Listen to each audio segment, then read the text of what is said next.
প্রশ্ন, মানুষের বাড়িতে গিয়ে খতম পড়া কি জায়েজ?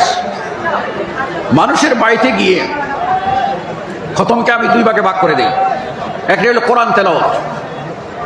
কথা বুঝতে পেরেছেন কিনা? এই কোরআন তেলাওয়াত কোনো মানুষ যদি কোরআন পড়া না জানে আর আশেপাশে কাউকে না পায় যে কোরআন শোনার জন্য, তাহলে কাউকে রিকোয়েস্ট করতে পারে যে ভাই আমার কাছে বসে একটু কোরআন পড়েন, আমি শুনতে চাই। এইটা জায়েজ। পক্ষান্তরে বাড়িওয়ালাও শুনবে না, কেউই শুনবে না, 2-10 জন একসাথে পড়বে, কার পড়া কে পড়তেছে আর কে শুনতেছে, এই প্রথাটি হচ্ছে বিদআত।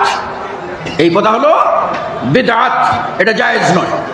দ্বিতীয় হলো খতমে ইউনুস, তারপরে খতমে বুখারী, খতমে আরো কত কি এই আছে না, এই নানান ধরনের খতম, এই সবগুলি হলো বিদআত।